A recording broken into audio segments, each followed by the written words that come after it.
Martin Unfiltered, be sure to join our Bring the Funk fan club. Every dollar that you give to us supports our daily digital show. There's only one daily digital show out here that keeps it black and keep it real as Roland Martin Unfiltered. By going to RolandMartinUnfiltered.com, you can make this possible. So let me unpack or deconstruct really what this whole thing is all about. Donald Trump, folks, is speaking to the white fear of a changing America. Ocasio-Cortez, Ayanna Pressley, Rashida Tlaib, and Ilhan Omar, they represent the future makeup of America. And his base hates that. By 2043, America's going to be a nation majority of people of color. Trust me, don't think for a second he's not fully aware of what buttons he's pushing. And you may say, really, Roland, white fear? Yeah. Ask John Avlon on CNN. He and I were talking one day before we went on the air one day, and we were off to the side, and I said, John, we are about, this was the election of Obama after he was inaugurated. I said, we are now looking at the beginning of what I call white minority resistance.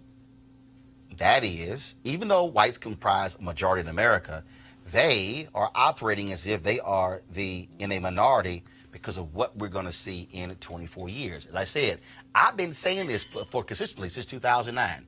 Said it on CNN, said it on TV One, said it on the Tom Joyner Morning Show, on MSNBC, ABC. I would say it on Fox News, but they won't call a brother like me, likely because they know exactly how I roll. And frankly, it's time for white journalists and white media executives to wake up. Now, what white media journalists and media executives need to do is take off their blinders about Donald Trump and race. In fact, if you look at the New York Times, they won't even call his comments racist. They literally are afraid to even say the word. Now, let's go back to when he launched his campaign. How did he start? Rapist from Mexico, shithole countries, Haiti, Africa, refusing to apologize to the Central Park Five. Yeah. And see, here's what he does. He touts the First Step Act to say, I like black people. The reality is, Donald Trump has a white nationalist view. Remember last week, Meghan McCain on The View? She said Donald Trump supporters hate what he hates. Well, guess what? He gives them permission to unleash their inner hatred. And folks, this is no different. And media is complicit for not speaking the truth on this. I keep telling you, by 2043, America is going to be a nation majority people of color. Majority Hispanic, black, Asian, Native American, and other. Whites will be 47% of the country, minorities 53% of the country. Don't get it twisted, folks. This is what is driving the conversation. When you hear white economic anxiety, now, first of all, the white family has median income higher than any other group. If there's anybody who should be economically anxious, are broke-ass people.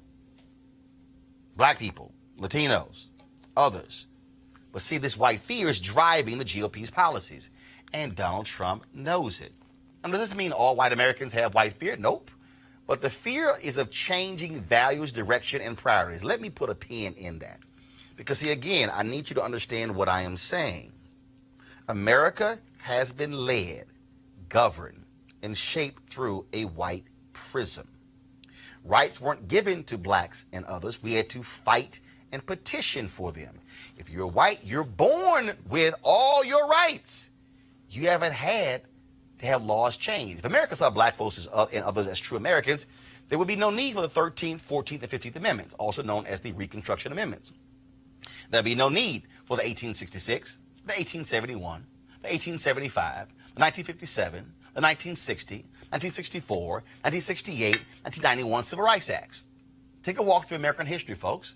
White immigrants endured some resistance and bigotry from other white immigrants who are already here, but then they all got together and said, you know what, we all white, they black, and they linked together with their white cultural identity, eventually meshing and accepting one another. But see, we've always been in the other category.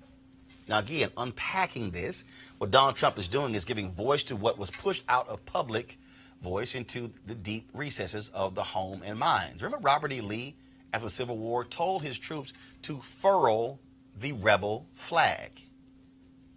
It was missing from American life for 3 generations.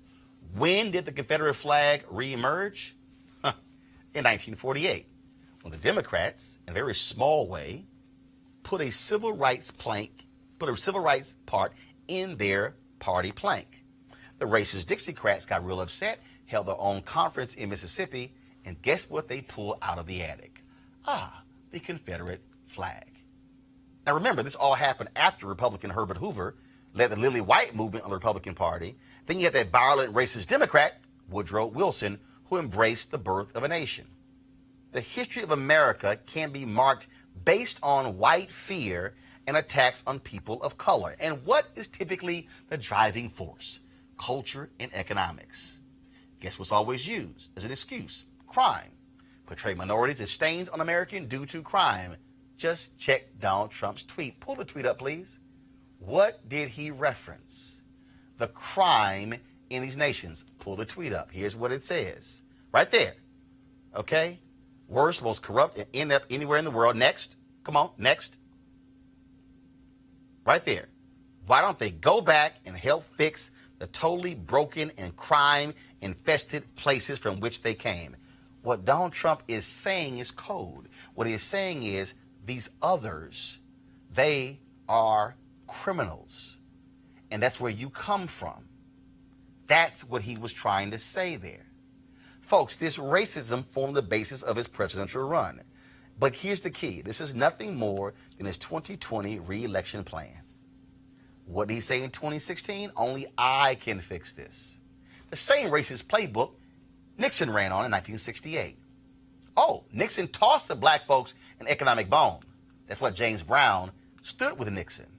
Trump today touts the black unemployment rate as his racist cover for white fear. Folks, as we stand here to fully explain Donald Trump's worldview and playing to white fear, I think of this scene. How many of y'all remember the movie The Good Shepherd, starring Matt Damon, Joe Pesci? In The Good Shepherd, Matt Damon plays an early CIA officer, and he seeks the help from Italian mobster Joe Pesci. Now, they don't like each other, but they need each other because they have a common enemy. If you want to understand white fear in America, if you want to understand Donald Trump's go back tweet, if you want to understand the history of America in terms of whites seeing everyone else as others, watch this. Let me ask you something. We Italians, we got our families and we got the church. The Irish, they have the homeland. The Jews, their tradition. Even the niggers, they got their music. What about you people, Mr. Carlson? What do you have? The United States of America. The rest of you are just visiting. That 29-second scene explains white America and the rest of us. And the fear is that we're no longer just visiting. Folks, it's time white journalists woke up the hell up, because trust me, this ain't going away. This is going to survive Trump. This is going to continue far past 2043. And folks need to understand exactly what is going on in this nation. Let's go to our panel right now. Dr. Avis Jones-DeWeaver, political analyst, leadership strategist. Also, Dr. Julian Malvolo, economist, president emerita, Bennett College, as well as Eugene Craig, CEO, Eugene Craig Organization. Eugene, you're Republican, your party, filled with a bunch of cowards, absolutely afraid to question this man. They had to be forced to do so after about 24 or so hours because they literally had no choice because it was clearly racist. Before we go there was even a news conference today where a crazy man literally said, I'm not racist. Not I. How dare you? I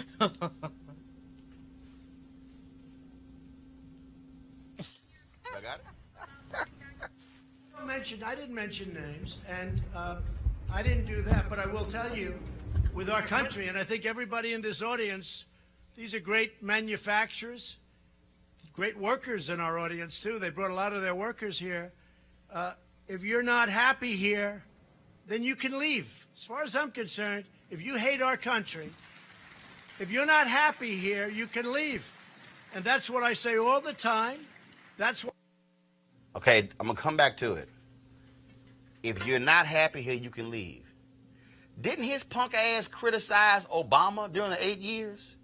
Did he leave? What's even more embarrassing? The punk ass is clapping in the audience to the stupid statement. Press play.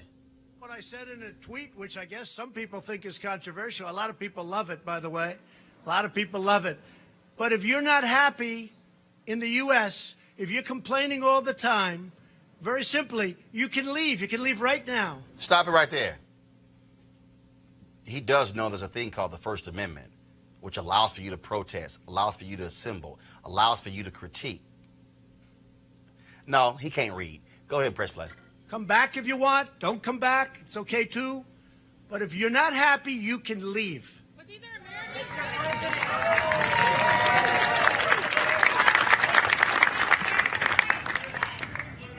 Well, that's just a very racist statement, somebody that would say that. So Speaker Pelosi said, make America white again.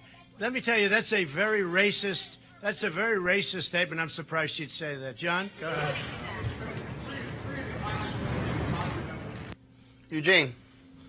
He definitely tried to pull the old conservative trope. I'm not the racist. You're the racist. It's a lot to unpack there. I'll do a quick rapid fire. Will Hurt, stepped up per usual. He's usually the first to call out the president on a lot of these things without having to be asked to. I am very shocked and disappointed in Tim Scott's statement.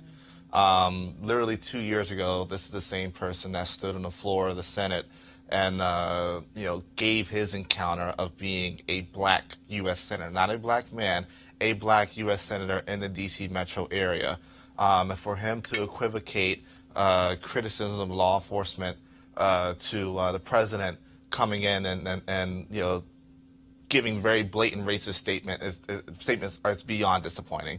What you're seeing here is not atypical at this point of elected Republican members of Congress in the U.S. Senate, especially folk that are for re-election, like Lindsey Graham, to either not seriously criticize the president, call out his racist statements. But what I think is also more damaging and damning is to try to equivocate socialism or try to call, the squad anti-Semitic because they disagree with the racist Netanyahu administration in Israel. They're not saying they hate Jews or hate the Israeli people, but it's not anti-American, it's not anti-Semitic to criticize Israel. The state of Israel, the government of Israel. Julian, not one white conservative evangelical has said a word. No shock. If you go back and read or watch our reading of Frederick Douglass' July 4th speech, the biggest criticism he had in there was for the white church. Yes. You go back and read that, and then you can see present day. Trust me, they're both associated. Go ahead. And read the letter from the Birmingham jail, in which Dr. King also called out the church, the so-called Christians who are not Christian.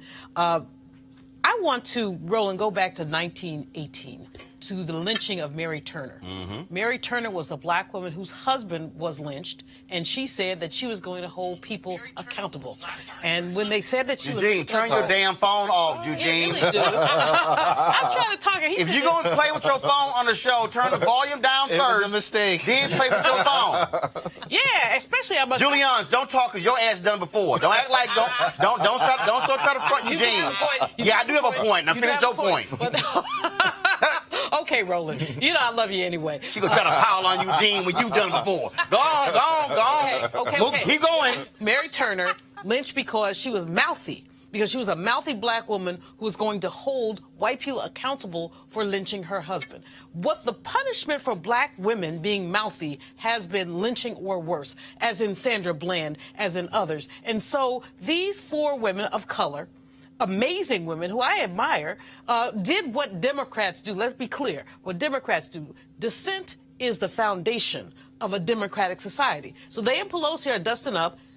Ain't no biggie. That's what Democrats do all the time. But the orange orangutan gets into it because he feels like he has something to say, which is nothing. The difference between Democrats and Republicans is that Republicans have sworn, they put their hands on the Bible of the orangutan, and they've sworn fealty to him. And no matter what he does, as he said, he could shoot somebody on Fifth Avenue, and he thinks it's okay. But in the image of Mary Turner, of Shirley Chisholm, and of others, we must stand behind these women and also call this idiot to task for this. Yes, it's racist. I mean, so many of us have been told. I used to do radio in San Francisco, and whenever I said something that stupid people didn't like, go back to Africa. I'd be like, send me tickets. Just send me tickets. Somebody did. They sent me a one-way ticket. I said, if you send me the round trip, I'll use it. But, you know, this is what people do when black people have something to say about the faults of this country, faults that they acknowledged when they wrote this Constitution. Ask John Adams. Avis, I'm not shocked at all by what Donald Trump did.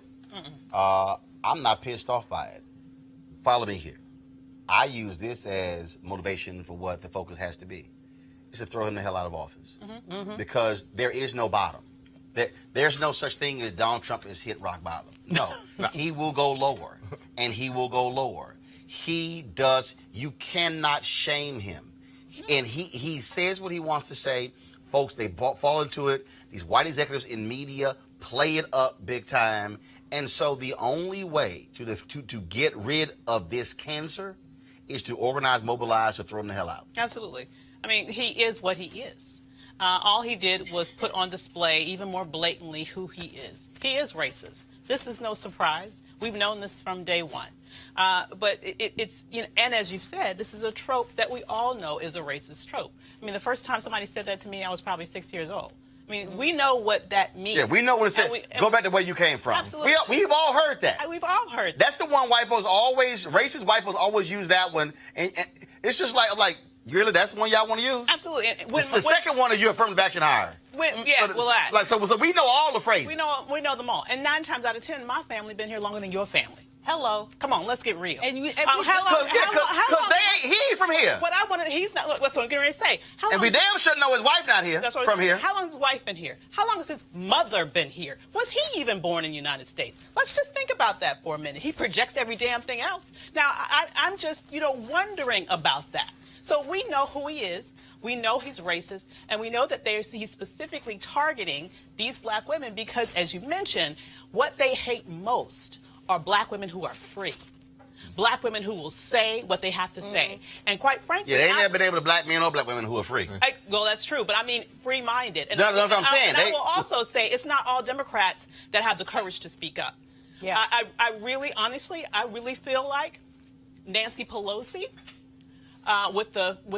gave him the courage to come out here and do this. And I think she has some culpability in this. Oh, I agree. And I also think that her tweet was weak. The only thing that she mentioned in her tweet was about xenophobia. She did not mention that this was a racist tweet. And let me tell you, he's never criticized illegal white immigrants, and there are plenty of them, tens of thousands of them. And so this was a racist statement, not just a xenophobic statement. And she needs to say that. And in fact, this was Nancy Pelosi's tweet.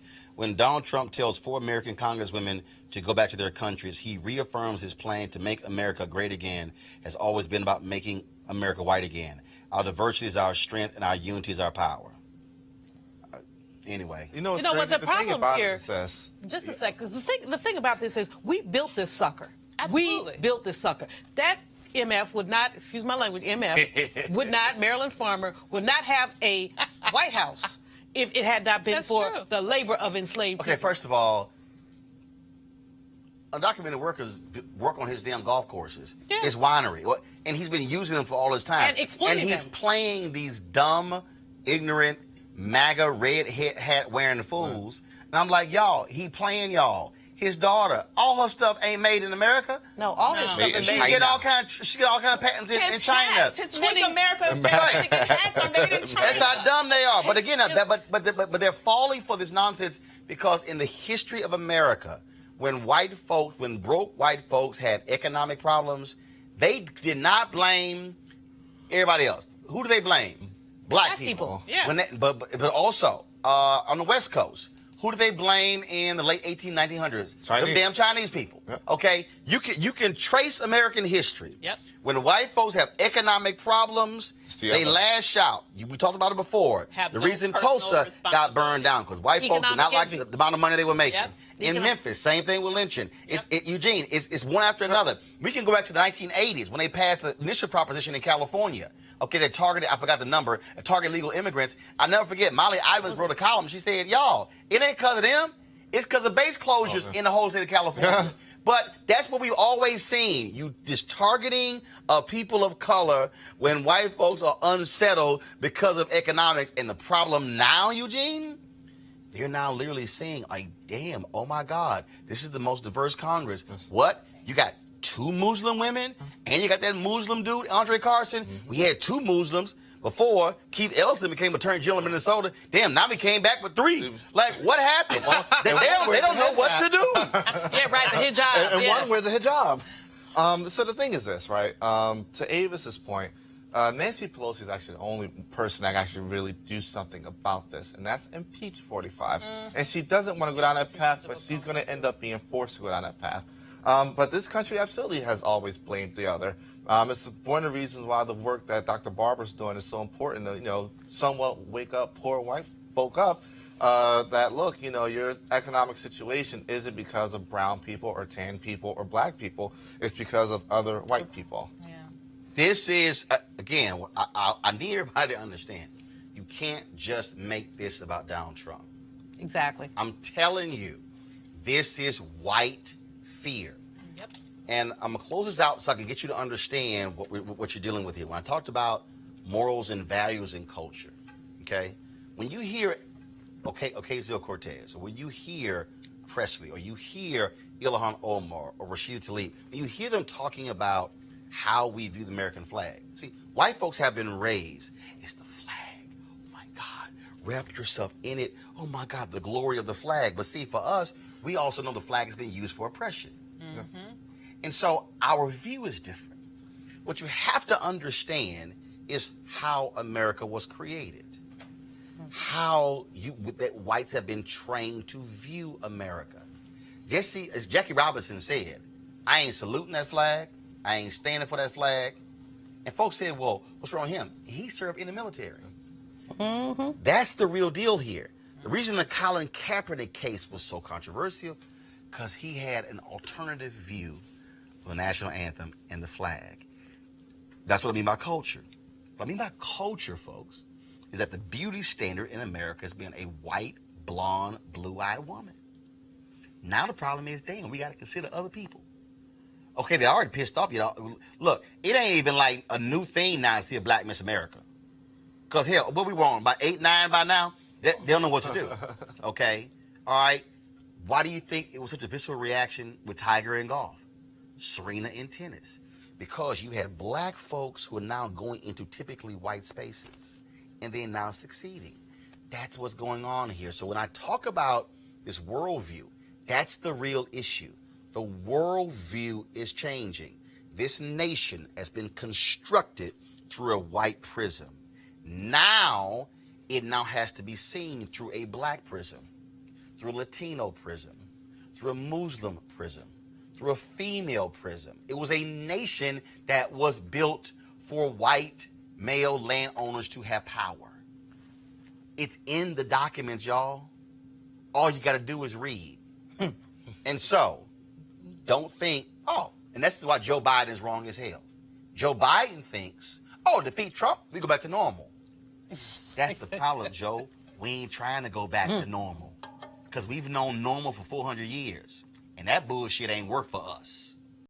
Hey, folks, live look right now from the United States Congress, the floor of the House, where Democrats are pushing forward a resolution condemning Donald Trump's racist remarks. Let's take a listen. And it belies a fundamental misunderstanding of our nation's promise that we are all created equal and that everyone has a role to play in building a more perfect union, not just white Americans, every American.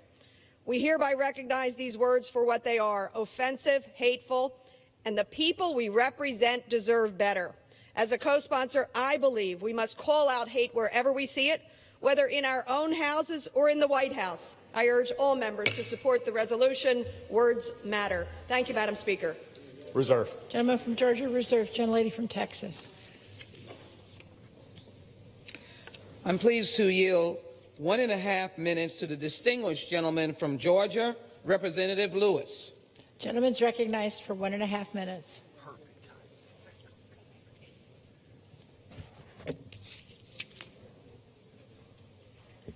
Thank you, Madam Speaker. I rise with a sense of righteous indignation to support this resolution. I know racism when I see it. I know racism when I feel it. and at the highest level of government, there's no room for racism. It sows the seeds of violence and destroys the hopes and dreams of people. The world is watching. They are shocked and dismayed because it seems we have lost our way as a nation, as a proud and great people. We are one Congress, and we are here to serve one house, the American house, the American people. Some of us have been victims of the stain, the pain, and the hurt of racism. In the 50s and during the 60s, segregationists told us to go back when we protested for our rights. They told ministers, priests, rabbis, and nuns to go back. They told the innocent little children seeking just an equal education to go back. As a nation and as a people, we need to go forward and not backward. With this vote, we stand with our sisters. Three were born in America, and one came here looking for a better life. With this vote, we meet our moral obligation to condemn hate, racism, and bigotry in every form. Thank you. Gentlemen need more time? All right, folks, let's go back to the House. I think they're giving John Lewis more time. Do what is right, what is fair, and what is just. Gentleman from Georgia. Sorry, reserve. Lady from Texas. I'm pleased to yield 1 minute to the distinguished gentleman from Ohio, Representative Ryan. Gentleman's recognized for 1 minute. All right, folks, keep that audio up. I want to hear what Representative Tim Ryan has to say. And so here's what started this whole deal, folks, and that is, of course, Donald Trump's racist comments with regards to the 4 women of color who are in Congress, telling them they need to go back to the countries where they came from when 3 or 4 born in the United States. And so today they put forth a resolution. It was Speaker Nancy Pelosi who went to the floor. Leave his audio up, please. It was Speaker Nancy Pelosi who went to the floor, and what she then did was she actually talked about his tweets. I'm going to play it right now. This is what Speaker Nancy Pelosi had to say today that caused Republicans to lose their mind on the U.S. floor. Here we go. Go to my iPad, Henry. Democratic and Republican, should join us in condemning the president's racist tweets. To do anything less would be a shocking rejection of our values and a shameful abdication of our oath of office to protect the American people. I urge a unanimous vote and yield back the balance of my I was just going to give the General Speaker of the House if she would like to rephrase that comment. I have cleared my remarks as a parliamentarian before I read them. And take it. Can I ask the words be taken down? I make a point of order. The gentlewoman's words are unparliamentary and ready to be taken down. The chair will remind all members, please do not make comments toward personality-based comments. Okay, then all hell broke loose on the floor. Republicans, they came up, they started losing their mind, acting a fool. Then Representative Steny Hoyer came up and said that her comments were out of line because you can't make personal comments from the floor against the President of the United States, calling him a racist, even though he's a racist. So what then happened was they then said that Speaker Pelosi could not speak for the rest of the day. So then Republicans wanted to take a vote to strike her comments from the record. It got so heated that Congressman Emanuel Cleaver, you saw him there from Kansas City, of course, member of the CBC, he got so sick and tired of all the nonsense that he said, what the hell, I'm out of here, and walked off the podium. Here we go to my iPad. Ready to make a statement.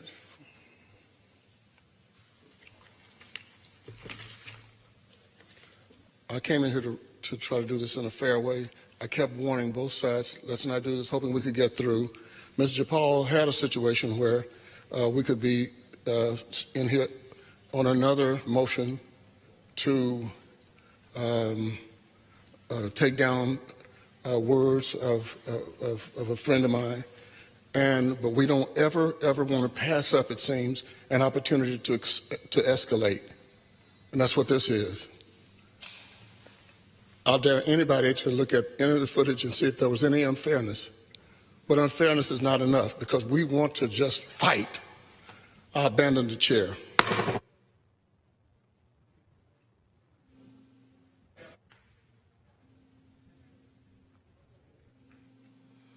Wow. It was Congressman G.K. Butterfield of North Carolina, another CBC member, who then stepped to the podium. So what then happened, they took a vote to strike Speaker Pelosi's comments from the record. That failed.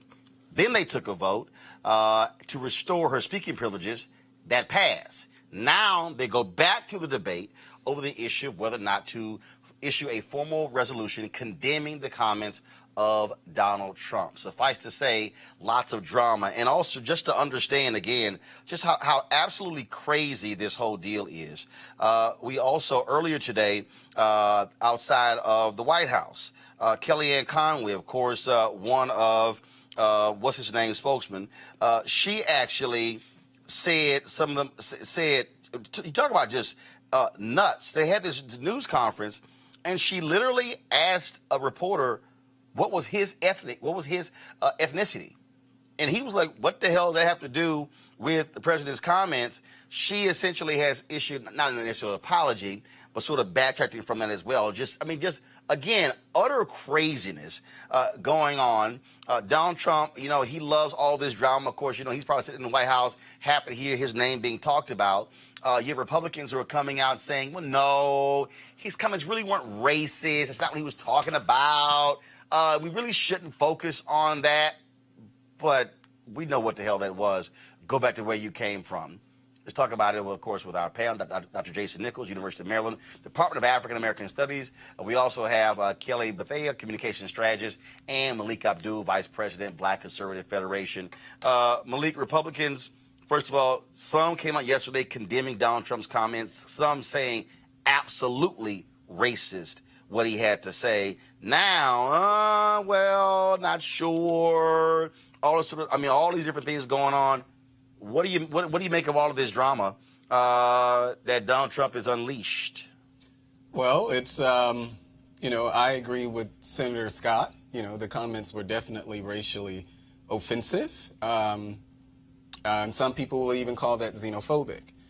You know, the thing is that we have to deal with, and we have this in politics a lot, where people try to explain what someone meant, clarify a person's remarks. This is another example of such. You know, we can assume what Donald Trump meant by what he said, but we have to deal with what he actually said. And what did he say? And what he said is that and even though he didn't name names, it was clear he was talking about 4 women, 3 of whom were actually born in America. So, right, and said, go back to your country. Right, and so the question that I've even been asked, because, you know, I've been attacked on social media because the conservatives, you know, it's like, oh, well, you know, you're attacking Donald Trump. Well, no, I'm not attacking Donald Trump. I'm dealing with the reality of where we are.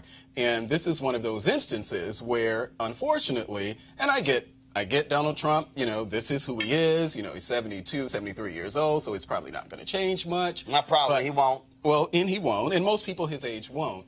But what I do know, you know, and my message to not just the president, but just to conservatives in general, is that if your interest is in encouraging more black people to affiliate themselves with the Republican Party, then we have to be able to say, and we need our white conservative friends, our Republican friends also to say, okay, well, he went a little too far here. You know, no one's going to just go, you know, you're probably not going to find very many people who are just going to go in on him. Actually, you had some folks who've gone in on him, even one Republican governor who said they were absolutely vile and racist. Yeah, well, when I say go in, I mean, because, you know, Lindsey Graham made comments that Senator Graham made his comments, and of course I agree with him, you know. Oh, Senator Graham's comments were sickening. Yeah. Calling them communists and that nonsense. Well, I'm not calling talking them anti-Semitic. No, he was, yeah. Senator Lindsey Graham was shameful and despicable for what he had to say. he was gutless. Well, That's what he was. Calling them communists? Yeah, well, that was pathetic. Unfortunately, we live in a climate now where even the president is being called treasonous. So the fact that the president actually tweeted today about launching a treason investigation because of a news brief he saw on Fox. I understand that, but my point here is that unfortunately that's the climate where we're in, where people use those type of loaded terms, phrases to really refer to each other, and you saw what played out on the House floor. That's just an extension of where we are. But again, Donald Trump did not make this easy for us. Kelly, at the end of the day, Democrats, you see what they're doing. First of all, they have to stand up to bigotry, stand up to racism. Donald Trump wants to play this same political playbook from 2020, from 2016. He wants to be able to say that, oh, they're hurting me, and he tweeted, I don't have a racist bone in my body, and all that sort of nonsense. And see, this is the thing that, again, to me, this is the difference. If you say racist, people say racist, you're not a racist. Mm-hmm. No. We look at your words. Mm-hmm. You say go back to your country. No, absolutely. Okay? Black folks, Latinos, Asian, we all know what that means because it's been used against us for 400 years. Mm-hmm. We know what that means. He can dance around this. And then some Republican, he didn't mention race. He didn't mention anybody's name. It's like, no, pimp, that's not flying. And they should call him out for it and challenge him on it, because what it's also doing is solidifying what black people knew. That's the hashtag. We tried to tell you. We knew his ass was a racist when he ran. Y'all white folks, glad y'all finally catching up. I would challenge that statement and say not only did black people know that he was racist, but his voting base knew that he was racist. The Republican Party knew that he was racist. He even said yesterday he didn't care if white nationalists would ride with him on this because a lot of people agree with me. Yeah, white nationalist. Right, and if I'm not mistaken, Richard Bannon is a white nationalist, and wasn't he on Steve Bannon? Steve Bannon. I'm sorry, not Richard Bannon.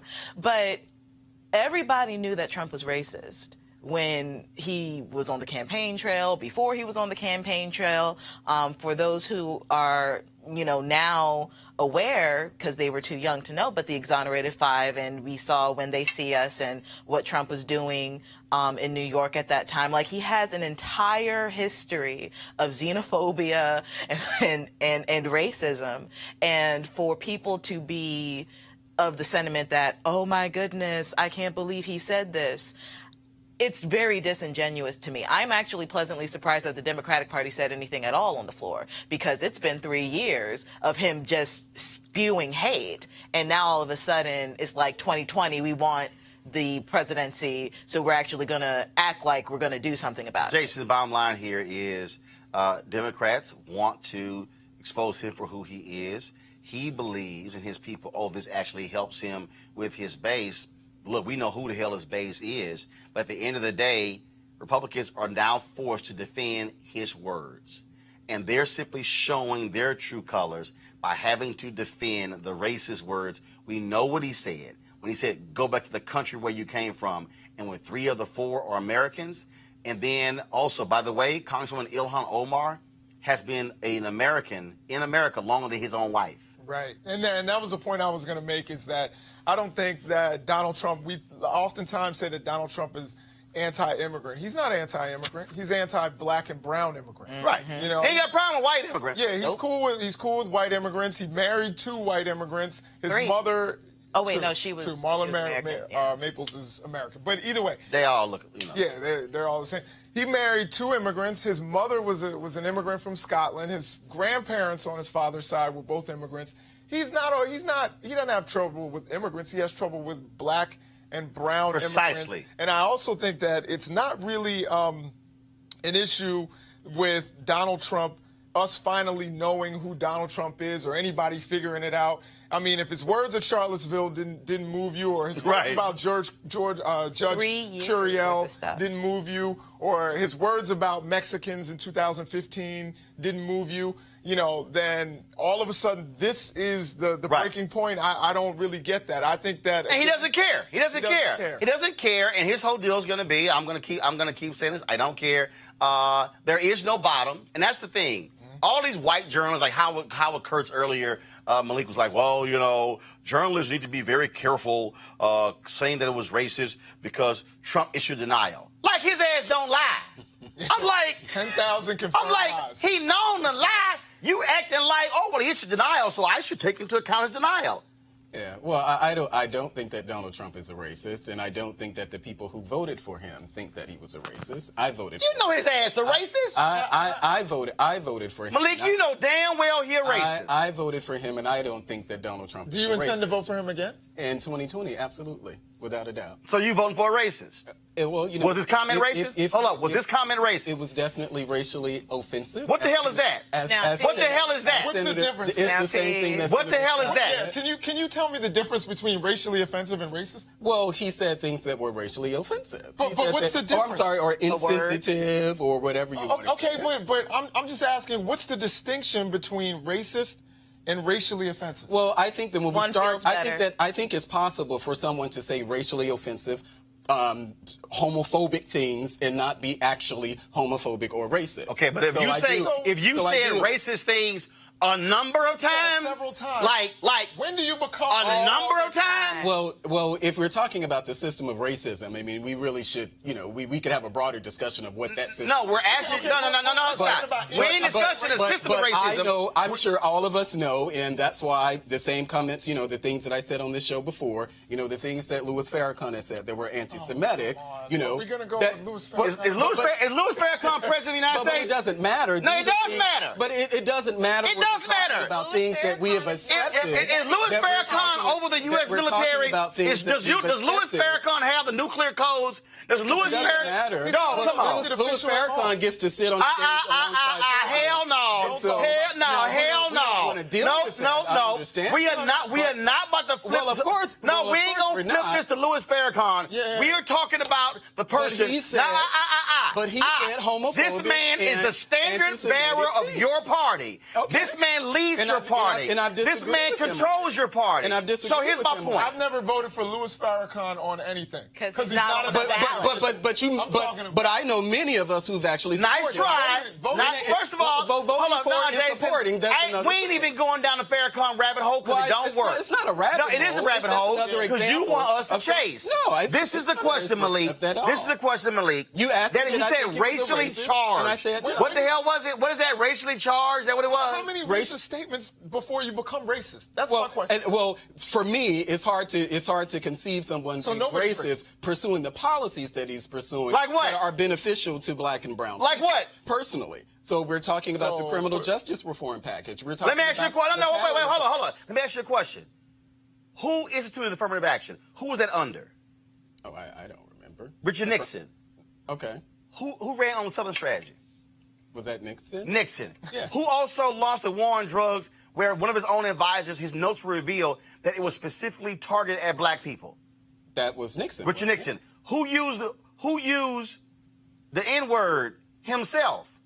Who degraded black people in recordings in Oval Office? Richard Nixon. So the shit don't mean nothing about affirmative action if his other actions were also race-based. So to say that, the First Step Act, let me be clear. The First Step Act ain't an act for black people. It's an act for anybody. Well, it's part of a criminal justice reform package. So if we're judging him by the same standard that Obama and any other president. So his immigration policy helps black and brown people? Well, you mean black people who are here? Black and brown people? You're saying that his immigration policy, TPS, sending Haitians back to a place that was violent and where they had uprisings. Hold on. Not just Haitians. I don't also trying to cut the rug underneath from Liberians who were in this country, calling those countries shithole countries, making it clear that he wanted more visas for white immigrants. But I don't think the immigration So I understand you disagree with that. No one's calling you a racist. I don't think the immigration policies are racist. When does someone become racist? If they made several racially offensive statements. You know, when honestly, it's like if you cheat on your girlfriend once, when do you become a cheater? If you've cheated 17 times. You know, when can we call a spade a spade? That's my question. You can, but I think we use... Okay, so he's a racist. But do we agree? But no, we don't agree. And I don't agree with the comments that John Lewis said, because John Lewis also said similar comments about John McCain. And of course, Say what? Well, hold on. Say what? You don't remember the comments that John Lewis What did he say? He said that voting for John McCain would take us back to the days of George Wallace standing in the schoolhouse door. And he wasn't lying? So now, if you are advancing policies, if you are advancing voter suppression policies, you're taking us back to George Wallace Day. Was that what John? Yeah, okay. Is that what John McCain was doing? Nice try, Malik. Because he said the same thing about Mitt Romney. Nice try, but this is real simple. You voted for a racist? Yeah, and you're going to vote for a racist again? I'm going to vote for him in 2020. Right, and the reality is, what that says is, you don't give a damn what he has to say about black people. Well, that's your opinion. No, that's what it's revealing. I'm going to die black. So the fact that you you also got a problem with your Mississippi Confederate flag. But you're not going to challenge my blackness on this show. No, I'm not. Hold on. Because you can't tell me what I'm concerned about as a black man. You can't tell me what I'm concerned about as a black man, or I can't be concerned about black people because I'm voting for Donald Trump. So what I said is you're voting for a racist. That's what you're doing. Well, that's your opinion. And that's what you know. That's a fact. Well, that's your opinion. What you're doing. That's your opinion, and I just disagree. The fact of the matter is, yes, you're voting for a racist. You voted for a racist. Despite whatever you're going to still vote for a racist, and that's undeniable. Folks, the House voted down an impeachment resolution today, introduced by Congressman Al Green of Houston. He wanted to begin impeachment proceedings against Donald Trump. He has certainly earned it, but Speaker Nancy Pelosi, she has been arguing for them to take this very slow. It's been a contentious several weeks since, of course, Bob Mueller released his report laying out potential obstruction of justice by Donald Trump. He left it up to Congress to make the determination. He said he could not do so because of this silly memo written during the Nixon administration saying that the president cannot actually be indicted, which is actually BS if you say that somehow he's above the law. Let's talk about this right now with Mike Brown, former DNC Finance Chair Committee, former Vice Chair, DNC Finance Committee, and also A. Scott Bolden, Aloysius Scott Bolden, former Chair, National Bar Association, PAC. I was joking about that. Is that what the A stands for? My name is A. Scott Bolden. Just call me Scott, sir. What does the A stand for?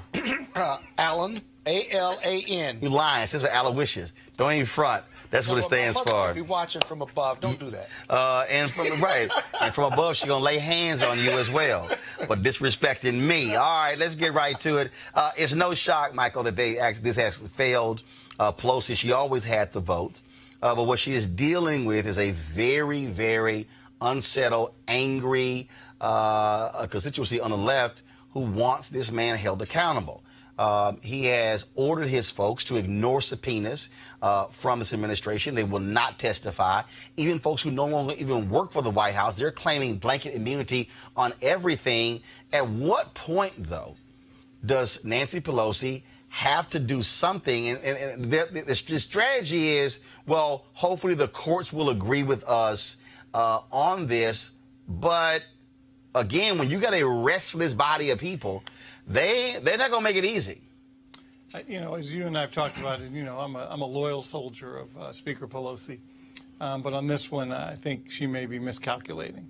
I think you need to get this impeachment thing done and move on and get back to legislating. We know what the Senate's going to do. So what if he's going to come out and say that he was exonerated?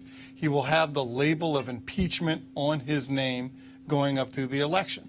So from my standpoint, get this impeachment thing over with, let the Senate exonerate, and then get back to worrying about prescription drugs, worrying about 2020, health care, and keep it moving. But right now, I think it's wasting. He's frankly winning. You know, I don't like saying his name, 45. The longer this takes, whether it's court battles, them not showing up for hearings, time is ticking, time is ticking. Then it'll be too late to start an impeachment battle. Here's what I think she's doing, Scott. Aloysius. I think what she's doing, I think Democrats, first of all, let's just start for this premise. Democrats do not play to win. They play to compete. Republicans play to win. Even if that means if you're in a fist fight, they'll pick up a branch or a 2x4 or a crowbar, hit you in the head with it. They don't care. And then they won't even apologize later. They'll say, tough, you should have grabbed it before we did. I think Nancy Pelosi is spooked by the impeachment of Bill Clinton. I think what she is saying, she saw the popularity of Bill Clinton after he got impeached, how the Senate did not convict, and her deal is like, why do it if they won't convict? But here's the problem with that.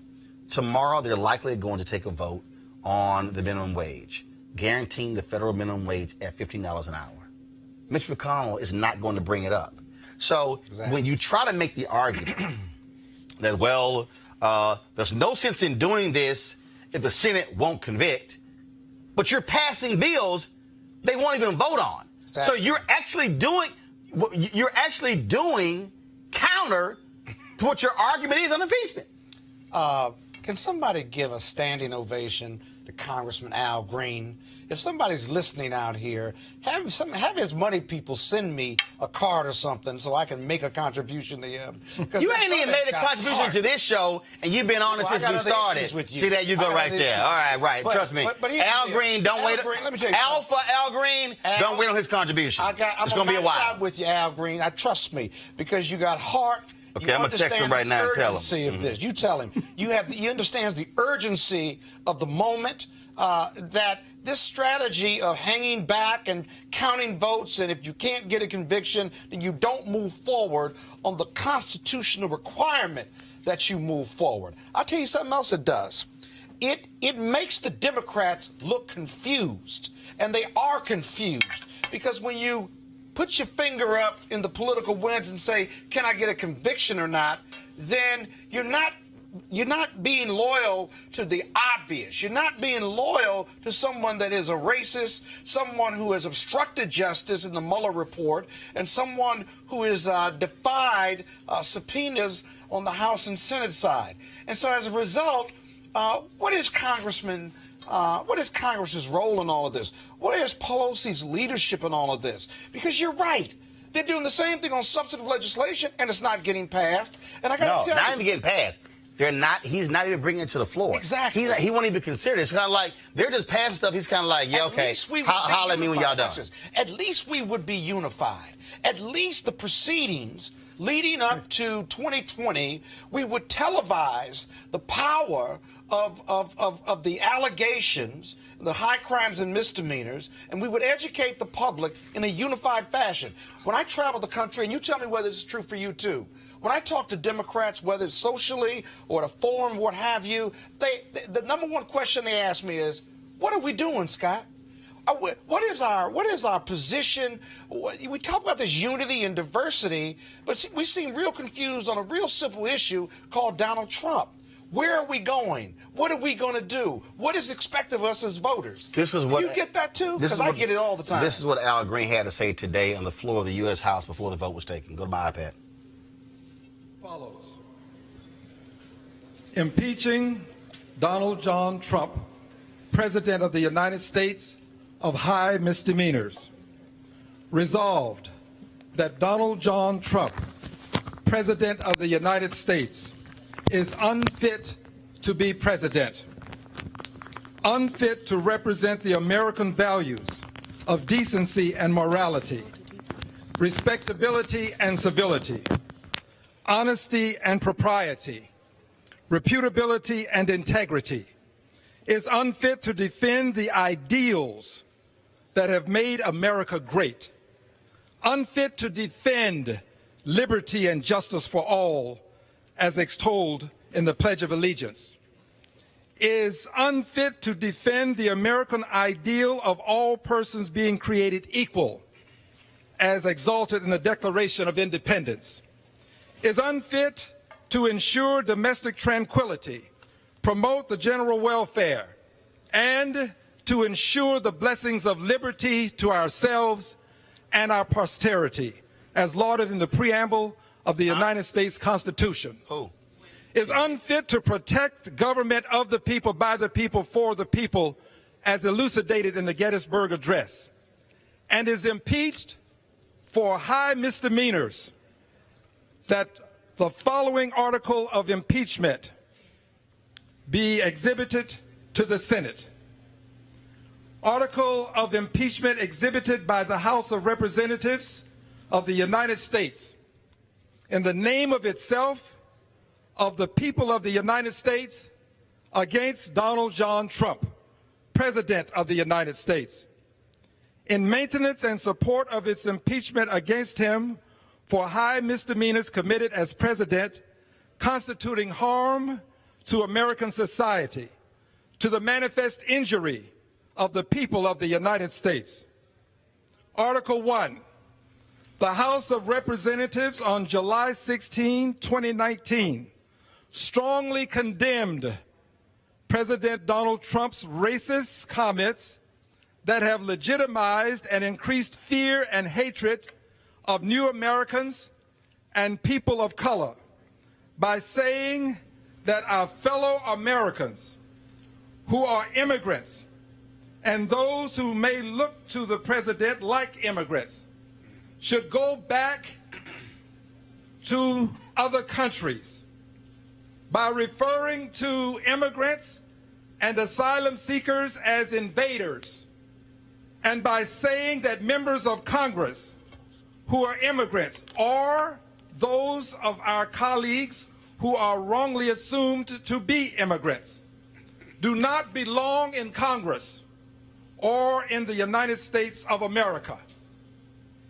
In all of this, the aforementioned Donald John Trump. Well, Monique Presley, Principal Presley Law Firm. So Pelosi has her strategy. The vote was 332 to 95. And they had to act within 2 days of him filing the resolution, based upon the rules and procedures. Do you agree that what Pelosi is doing, taking this thing very slowly, is the appropriate task? Does it make Trump look emboldened, look stronger by pretty much saying, to hell with everything y'all do, I'm not going to send anybody to Capitol Hill, they're not going to testify, we're not going to go down. In fact, also now Bob Barr is now trying to get the Democrats to delay their contempt vote for him and Wilbur Ross, the Commerce Secretary. Do I agree with what Pelosi is doing? No. Why? Because we're past the point where we can make political decisions and justify them in that ultimately down the road it will get us to the right thing. We're at the point where people who are brown and black and woman and man and I mean horse, dog, cat need to see that there are leaders whom, when we elect them, will do the right thing for the sake of it being the right thing and will bear the brunt of the consequences for that and will blaze a path forward from the right thing that is done. There's no doubt in my mind, I'm a supporter of Speaker Pelosi. There's no doubt in my mind that she knows that Donald John Trump is a criminal. She knows that he should be impeached. She's trying to do what is right in her mind as Speaker and push forward an agenda for the Democrats. But there are people in this country who are neither Democrat nor Republican who are just hurting, who are injured. But what I have with Democrats keep saying, oh, we got to focus on our agenda. He is your agenda. Exactly. His policies and fighting his policies are your agenda. And he's blocking your other agenda items. And the reality, Michael, the reality here, that is critically important to understand, is that his agenda is to ignore you, is to trash you, is to flout the law, is to make you appear to be impotent and weak. And that's what he's actually doing. His actions, there is no way in hell had Obama done 1/10 of what this man has done, that Republicans will go, nah, we're just going to take this thing slow. We're just going to slow walk it. That would not happen. Like we've talked about, and you alluded to it a few minutes ago, it's when you try to bring a knife to a gunfight, and that's what's so frustrating about the party that I love so much, which is the Democratic Party, is we forget that it's about, and I hate to say it, but it's about winning. You can't govern, you can't put your policy forward unless you win. There's nothing worse than a politician that wants to make a point but doesn't win. I ran a great. It was like a bunch of, it was again a bunch of people. They're like so and so ran a great race. Yep, they lost. I mean, and I'm sorry. And when you talk about where we are, when you talk about these federal judges he's appointing, when you talk about these policies, when you talk about how he doesn't give a damn about the environment, he is overturning anything and everything. He was just, look, Elizabeth Warren just went off the other day on a guy who he nominated, I think, for high position, Raytheon executive. First of all, this guy was a lobbyist for Raytheon. Says to the committee, I will not recuse myself from any decisions dealing with Raytheon. She then said, would you not lobby 4 years after leaving? He's like, no, I ain't gonna do that either. But I ain't damn all that. I mean, it's like what he has done is he is literally putting evil folks in charge of everything and then going, what y'all gonna do? And I'm sorry, you have to fight that, and you can't play this game of, oh, but if we play it safe, we got the election next year, you know what, we can beat them there. Okay, that is the plan, but you might not. Yeah. Then what? And they could spend the next, it's July right now, August, September, October, November, December, January. It may take them a good 6, 8, 9 months to get through the impeachment process, maybe less than that. But along the way, they have these televised hearings, and the evidence, they're making their case really to the American public. And that's the point of the hearing. Exactly. Monique, if you look at the polling number with Nixon, first of all, nobody wants to go through impeachment. It's not like, yeah, what the heck, we'll go through it. Right. No. This is not like in other countries where they'll switch a prime minister in the middle of a term like it's no big deal. In the Nixon administration, it was low 20s, maybe high 30s. Folks like impeach. But it wasn't until the daily hearings and witnesses and listening to what was done and going over it methodically where that number went up and up and up and up. And that's what led Howard Baker to make that slow walk up. That long walk up Pennsylvania Avenue. That's say, right. It's time for you to go. It's time. It's time for you to go. It's time. Speaker Why Pelosi, is that so hard? Go ahead. Speaker Pelosi is not referencing Nixon. She's referencing Clinton. No, I understand that. She's referencing something that is not just within all of our memory. It's something that's within her time of service. But here's the problem. Here's the problem where I think she's dead wrong. I remember the Clinton deal. The Clinton deal came down to one thing. Y'all trying to impeach him over a blowjob? Just straight up. Basically. Sex? That's what it came down to for a liberal. No. But the GOP, Roland, No. as we've said over and over again. No. What I'm saying is... Let me finish. Stand down. Let me finish. Please. It came down to, it wasn't Whitewater and McDougal and whatever. It was like, wait a minute, hold up. Because if you listen to all... Y'all are pretty much saying he lied about sex. Yes. That's what pretty much the American public heard. That was it. In this case, we ain't talking about sex. We're talking about Russians. We're talking about meetings. We're talking about lying. We're talking about destroying evidence. We're talking about a number of things that were in the Mueller report.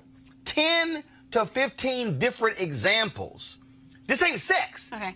I think people with Bill Clinton, so she's referencing Bill Clinton, but here's the other thing, the last point that you can respond.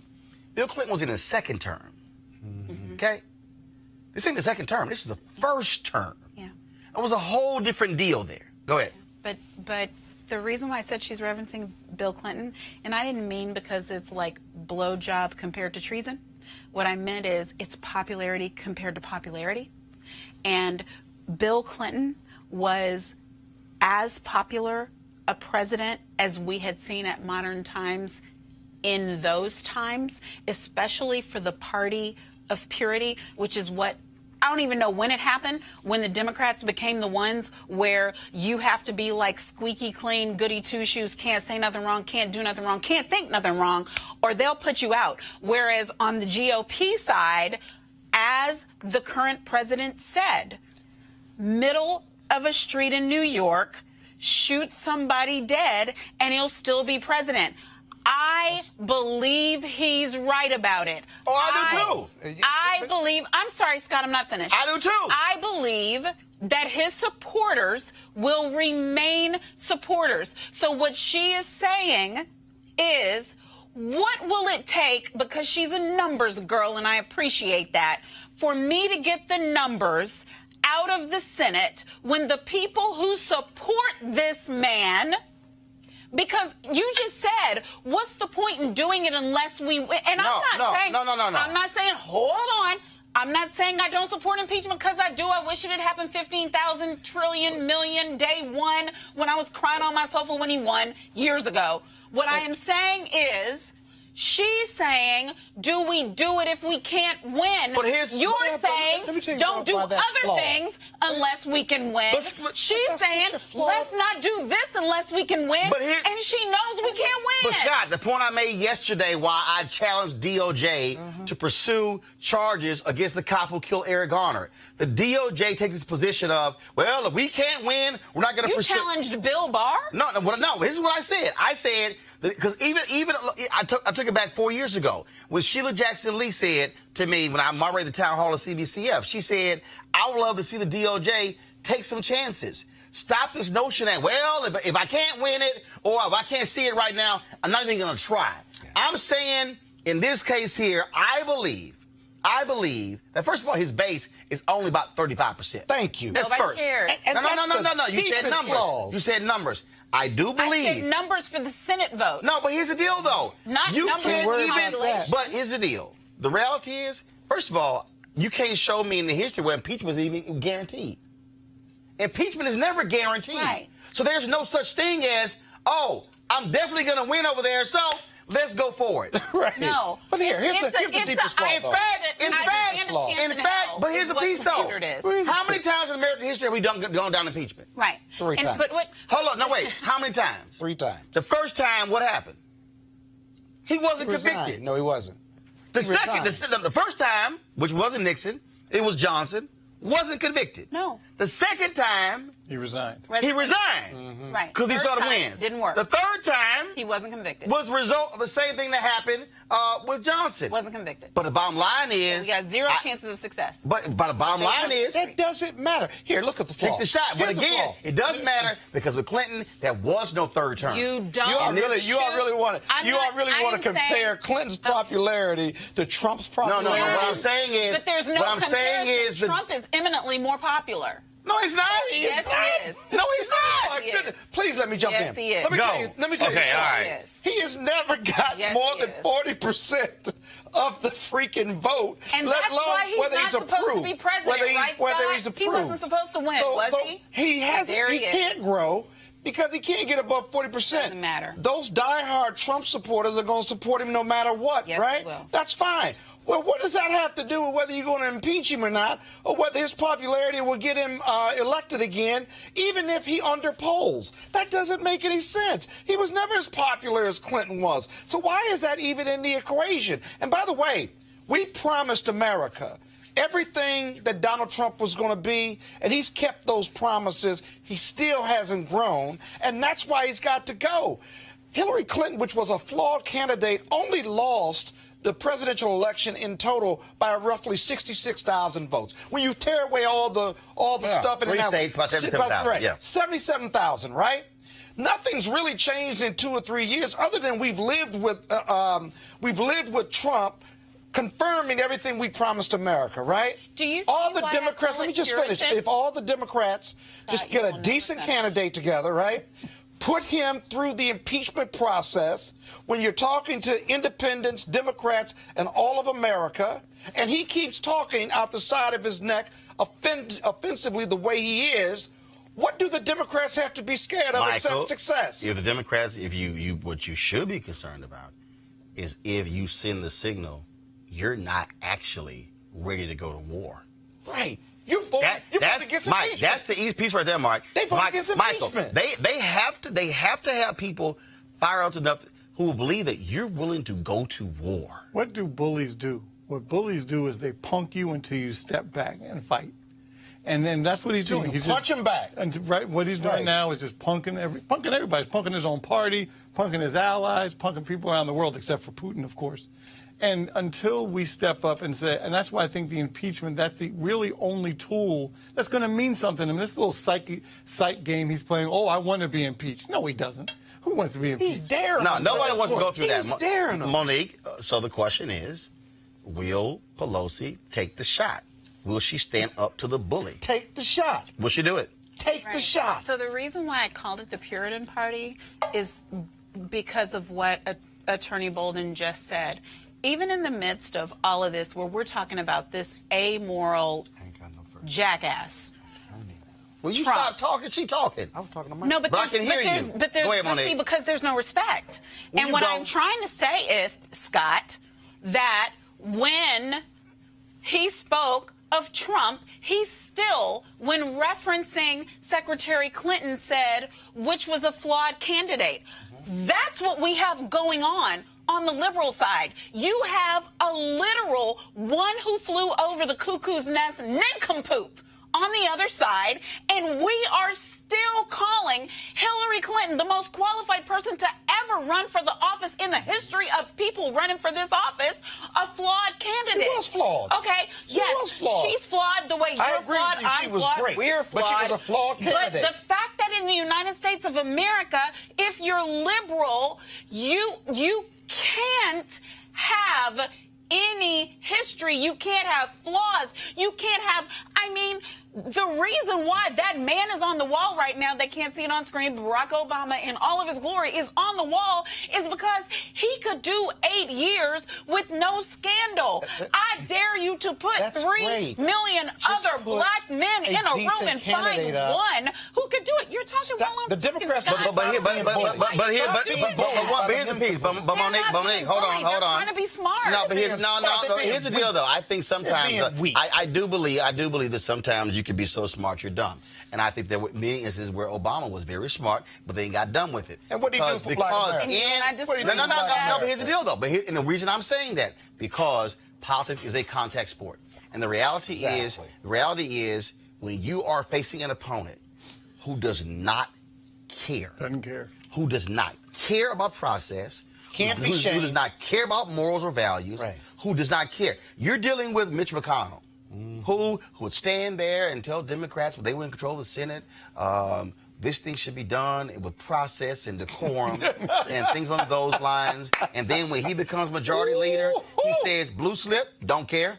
Oh, the rule where I need both senators to agree, don't care. They even had one federal judge where the Republican senator in Wisconsin did not agree moving forward. He was like, don't give a damn. That person going forward. Why would you bloody yourself if you can't win? If you No, if you've got a president who doesn't care, and you've got McConnell, who to me is the one man who really should not have all that power. No, but here's the deal, though.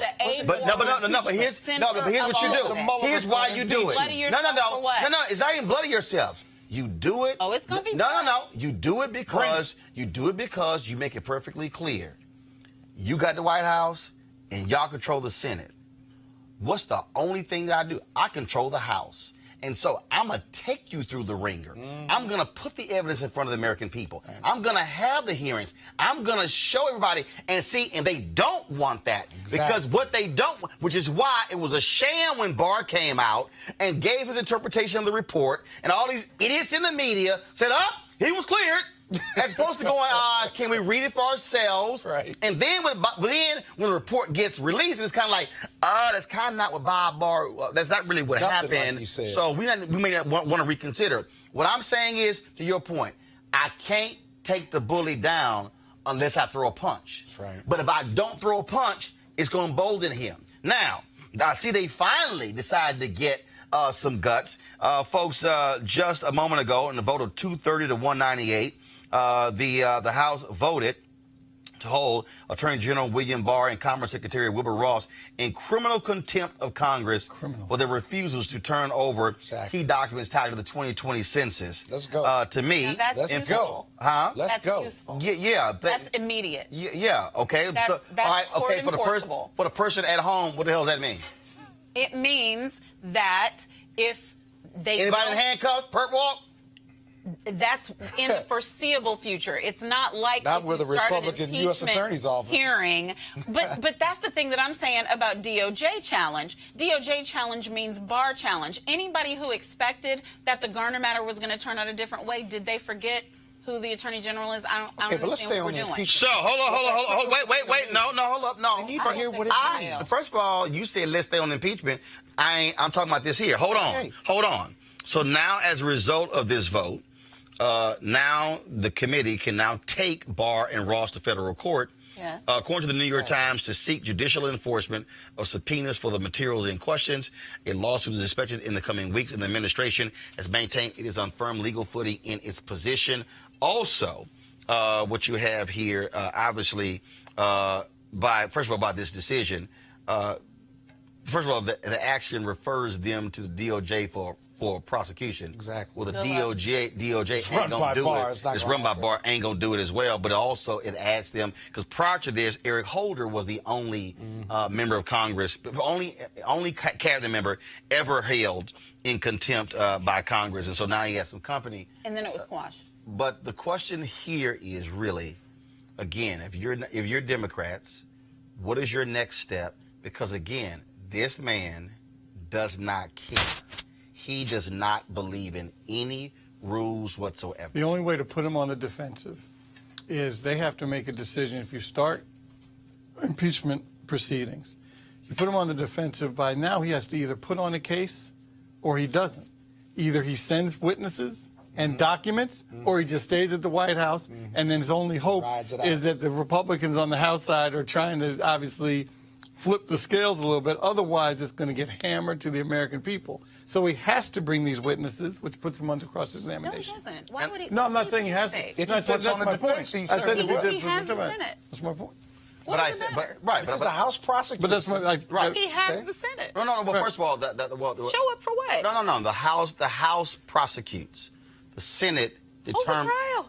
Right. But what I'm saying is the benefit of actual impeachment hearings for the people out there, of course, who hadn't read the Mueller report. What it does is, by having those televised hearings, it causes people to pay attention. Exactly. And then it reveals the depths at which this person consistently lied, consistently made stuff up, and covered up, and you able to connect the dots. What else do you think can get done for the American people while they're doing that? Well, here's the deal, though. That's a lot. Nothing. I'll answer it.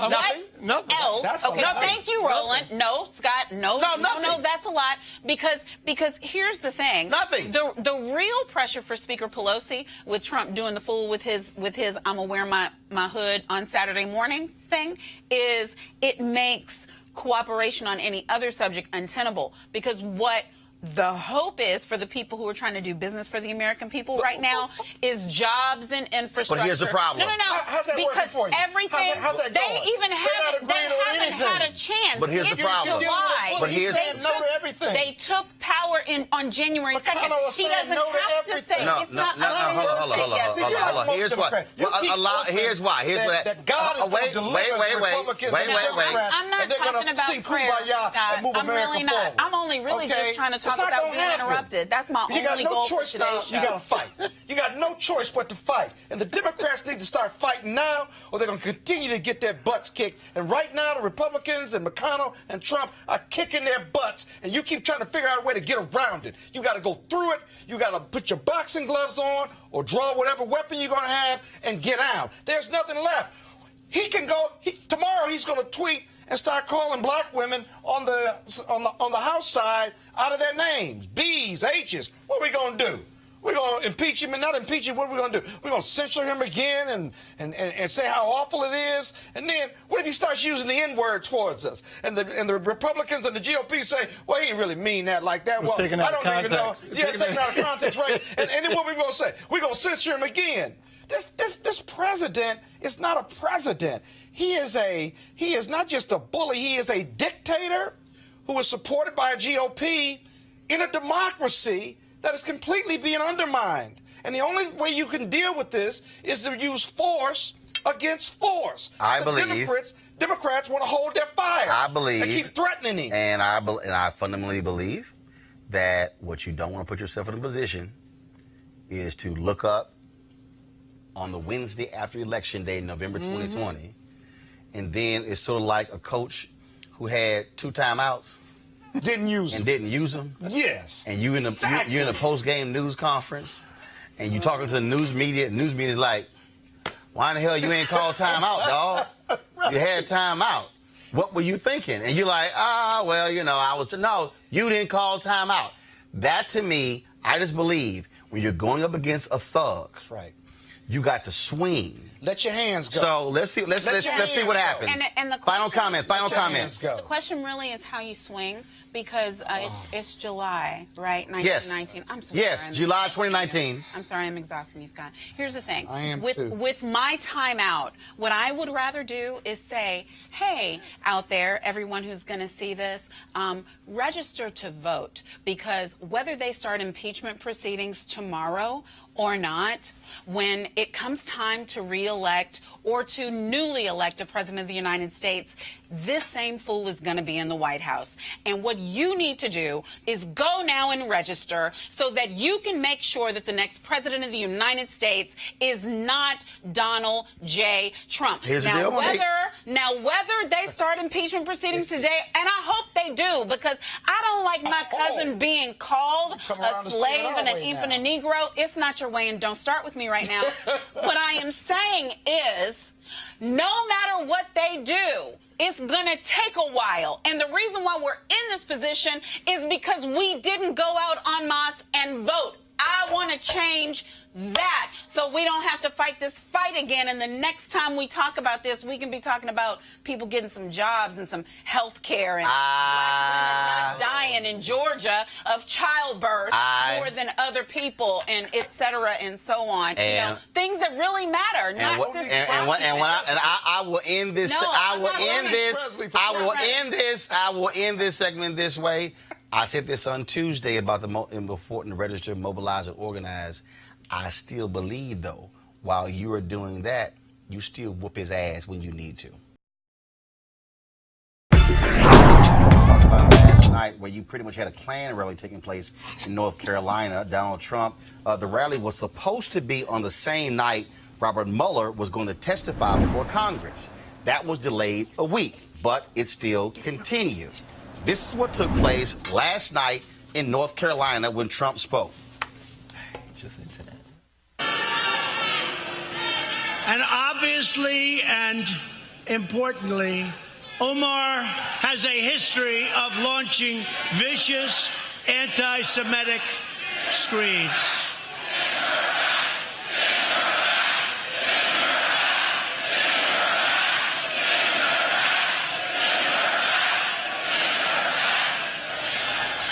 Oh, that led to a vicious backlash by media, by Democrats, even Republicans today. There was a meeting today between Republicans in Congress and Vice President Mike Pence. They made it clear that that was not good for the Republican Party. According to the Wall Street Journal, Ivanka, I don't really believe she did it, but the Wall Street Journal said Ivanka went to the Oval Office and said she was not pleased with what took place last night. So what do you think happened? Here's Donald Trump in the Oval Office today when the media got called in. Yes. Mr. President, if I may, when your supporters last night were chanting, send her back, why didn't you stop them? Why didn't you ask them to stop saying that? Well, number one, I think I did. I started speaking very quickly. It really was a loud, I disagree with it, by the way, but it was quite a chant, and I felt a little bit badly about it. But I will say this, I did, and I started speaking very quickly, but it started up rather fast, as you probably noticed. So you'll tell your supporters never to Well, say I would say that. I was not happy with it. I disagree with it. But again, I didn't say that. They did, but I disagree with it. But they were echoing what you said in your first tweet, that they should go back. Well, I don't think if you examine it, I don't think you'll find that, but I disagree with it. Anybody else? Why did you? That was quite interesting, because he said he spoke rather quickly. We're going to play for you again exactly what happened at the rally. Press play. And obviously and importantly, Omar has a history of launching vicious anti-Semitic screeds.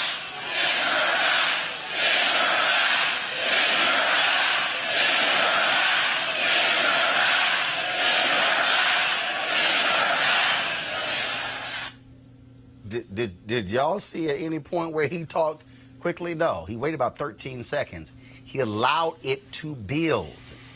Well, things have gotten really, really wild when it comes to outside of that. Again, Republicans are realizing how bad this is. In fact, many of them are stuck in a quandary because some are trying to defend what took place. One of them is Lindsey Graham. Oh, my goodness. I swear he just lost his brain because Lindsey Graham is like, well, you know, if somebody was Somalian who was wearing a MAGA hat, I'm quite sure that he wouldn't want them to go. Why you make that face? No, that's literally what they are saying. It is laughable to see what is taking place by them. And again, other Republicans, keep in mind, when the House voted on the resolution condemning his racist tweet, 4 Republicans and 1 independent, Justin Amash, who used to be a Republican, voted with the Democrats. So this is not a situation. Republicans are realizing that this is also a problem because they understand that, and this is the key, I need y'all to understand this here. Who are Republicans most concerned about fleeing them? White suburban women. Let me take you back to 1990 and 1991. Newt Gingrich was Speaker of the House. The Republicans lost seats. Newt Gingrich got booted out as the Speaker of the House. I'm sorry, not 91, 92. Actually, I'll go back to 98, 99. He got booted out because white suburban women felt that Newt Gingrich was too harsh in how he spoke about minorities. What happens? 2000, George W. Bush, actually 99, George W. Bush, then governor of Texas, announces he's running for president. They loved George W. Bush's compassionate conservatism. They thought that was a better contrast than what Newt Gingrich is doing. So when you hear Republicans recognizing when race all of a sudden begins to get higher and higher, Republicans don't mind light racism. The problem for Republicans is when you have overt racism. That's when they get a little bit upset.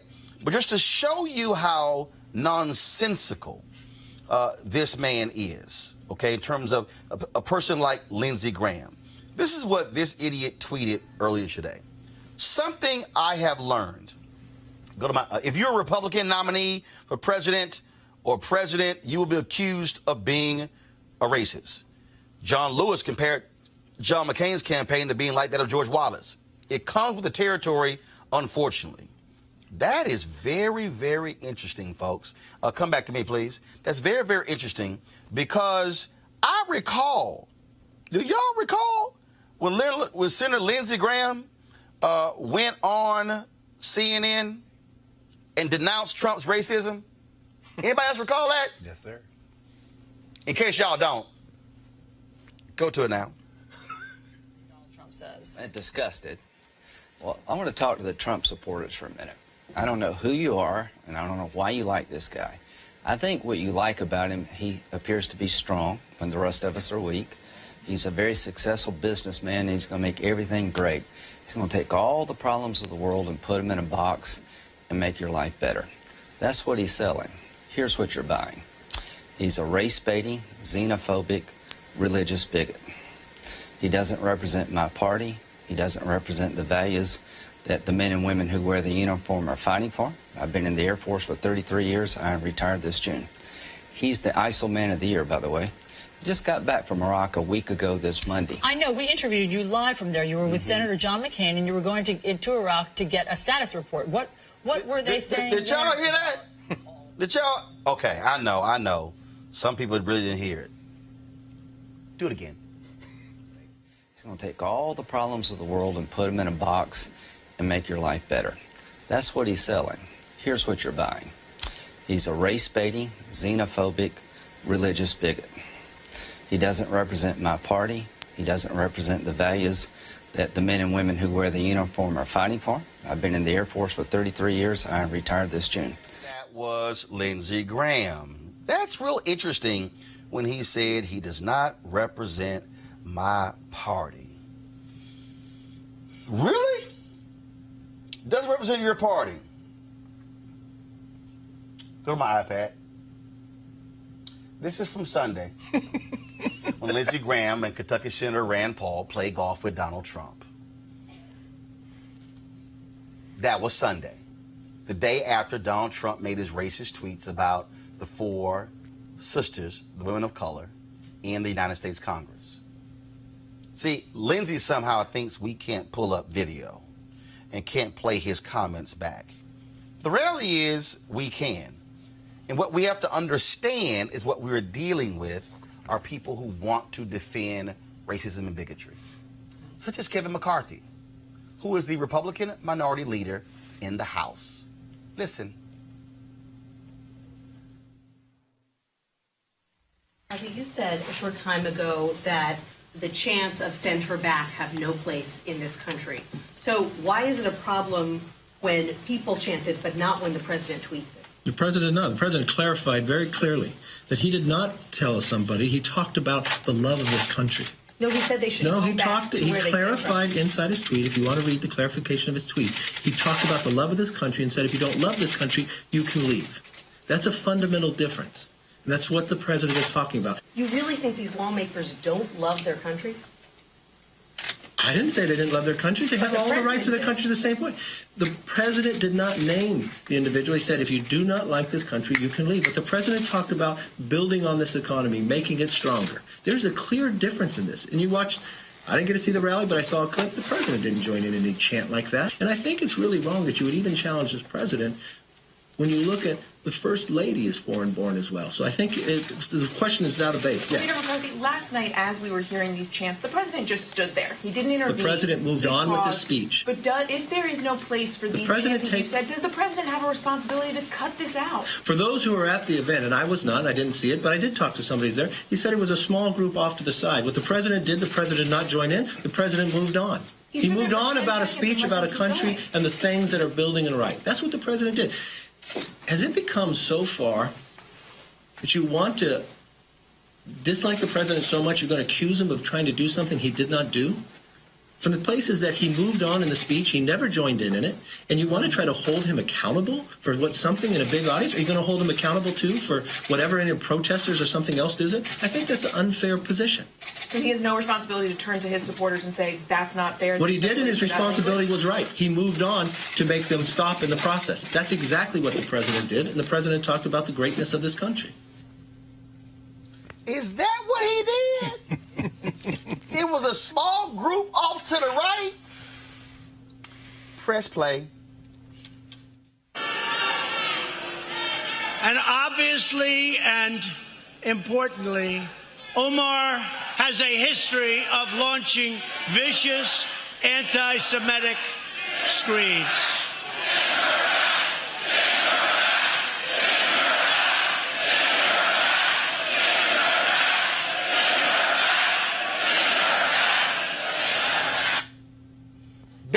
Sound like a small group of folks off to the right. It's very interesting, the response. I'm going to show y'all this tweet here. And remember I talked the other day about white conservative Christians? Do you remember when we did the dramatic reading of the 4th of July speech by Frederick Douglass? And who did he criticize more than anybody else when it came to slavery? White conservative Christians. This is a tweet that was sent out today by North Carolina Congressman who's from Greenville, North Carolina, Reverend Mark Walker. Though it was brief, I struggled with the send her back chant tonight referencing Representative Omar. Her history, words, and actions reveal her great disdain for both America and Israel. That should be our focus and not phrasing that's painful to our friends in the minority communities. Just for all of you who have never read his bio, he was a pastor for 16 years. Representative Mark Walker. It used to be Reverend Mark Walker. What I'm trying to get you to understand is you are dealing with white Republicans who are desperate to defend white supremacy, and they want that they think that we're Houdini, they're Houdini, David Copperfield. No, these things are not happening. Trust me, what you see with your eyes is an illusion. What you hear is an illusion. No, what we are hearing and seeing is reality. Dr. Greg Carr, Cleo Monago, also joining us via Skype. We have, of course, Erica Savage Wilson, Savage Politics Podcast. Greg, it is amazing to watch the contortions that Republicans put themselves in, trying to explain to us, no, these things just did not happen, when it is overt appeals based upon race. Absolutely. Well, their signing pen has overflooded. Donald Trump, who clearly stopped aging at age 14, mostly developmentally, because no, it wasn't, I don't have it, whatever. He has been a signing pen for their policies. Kevin McCarthy, we remember, was the majority whip when the Tea Party came into power around 2010, 2011. He's angling to be Speaker of the House so they can take the House again. The same Kevin McCarthy who they did not want to be Speaker of the House. That's exactly right. That's exactly right, Roland. Again, I mean, you always walk us through the politics, man. People have such short memories. What McCarthy can't do is alienate that rock-hard base that Donald Trump has figured is anything he needs. All Trump thinks he needs is a little third and a half, and he can steal Wisconsin again, maybe steal Pennsylvania, maybe steal Michigan again, get it close enough to steal, and hope that they can suppress the vote enough for him to be president. He's only caring about himself. The only other thing I see is when you play that CNN clip, Lindsey Graham was running for president. He had not yet gone on the golf course. And when he attacked somebody for saying anything about John McCain, never forget, it was John McCain that loosed Sarah Palin on the world, and that's where these kind of chants started, including physical threats against Obama at McCain-Palin rally. And when a racist white woman stood up at a town hall, Erica, and said that Obama was not an American, wasn't born here. That's right. It was Senator John McCain who said, no, no, ma'am, that's not right. Yes, he was, and he's a good man. The reality is Lindsey Graham has completely sold his soul to the devil. What he has done is simply said, Donald Trump, have your way with me. Do whatever you want. I will support you in every single way. That's what he has done. That's why Jamie Harrison is running against him in South Carolina for the United States Senate. That's why all these Republicans are tucking and running. Even Mitt Romney had the audacity, the unmitigated gall to send a tweet out saying he was happy to see the president disavow the comments last night when he actually stirred them up, Erica. Oh, absolutely. And I agree with Dr. Carr. It is so important to be hysterically sound in this moment because shortly after that, votes were taken by the House to condemn Trump's tweets. In an interview that Trump did, he followed up by saying very plainly that what he felt like should have been the headline are the 187 Republicans that stood with him, meaning that this party is nothing more than a reflection of modern-day Trumpism. And which is, from what we saw with that rally that happened in Greenville the other night, this is a modern-day Klan rally, which is held together usually by people who are in some level of enforcement. That would usually be chiefs of police and sheriffs. Well, this time it is the actual president of the United States who, when we pan out and we look at what you shared with the audience, you not only see people who are of the boomer generation, you're also seeing people who are millennials, folks who are just coming into the world, young people. So I think that all of that is very important as we continue to move forward, condemning what is the obviously and plainly stating the truth on every front. Cleo, there are some people who are probably watching saying, why are you giving him so much attention? I am laying all of this out because what we are doing is what mainstream media will not do. What we are doing is showing the direct link between comments, between policy, between agenda, between, and not just for re-election in 2020. Today, people don't understand. Today, while the national media, listen to me, y'all, was focused so much on Donald Trump's comments and booking all these white folks on television to discuss race, today, the United States Senate moved forward on 2 more federal judges who refused to state that Brown versus Board of Education was properly decided by the Supreme Court in 1954. What you are seeing here, now here's the deal. This is a tweet right here from Vanita Gupta, Leadership Conference on Civil Rights. Reminder, McConnell has now helped Trump confirm 129 lifetime federal judges while ignoring House-passed legislation that would ensure equal pay for equal work, protect immigrants, fix our democracy, reauthorize the Violence Against Women's Act, advance LGBTQ rights, and more. The bottom line, Cleo, is I'm trying to get people to understand these folks are not playing. If people watching us right now plan to sit on their ass and get caught up in the same BS games in 2016, oh, I don't have the perfect candidate, I'm not going to vote. And let me be real clear before Cleo says this. All of y'all watching who say, Roland, you're trying to get folks to vote Democrat can kiss my ass. There are two parties running. Right. There's Trump and there's Democrats. I don't care how you feel. Y'all can run with that Jill Stein BS like in 2016. Y'all can howl, wish there was a third party. Ain't one. Nope. Right. You're going to have two choices, Cleo, and they are hell-bent. If that man gets reelected, by the end of 4 years, he likely will have appointed upwards of 50% of all appeals court federal judges. And how many more on SCOTUS do you think? That's policy. He's going to get Ginsburg. Cleo, go ahead. I'm sorry. I don't know which of that all you just said. Whatever you want to talk about. You address. But I think it's important to reiterate something, and this just came out of what you just said. I have to say something else earlier. Is that? Hold on one second. We got an issue with your microphone. In fact, so come on, let's fix it. And again, does it work? Hold up. I think it was buried. So can you hear him now? Okay, we got you now. You had it buried. Go ahead. Okay. I do a lot of conversating with black folks across the country. I'm sure we all do. I'm not saying I'm the only one that does. I got you.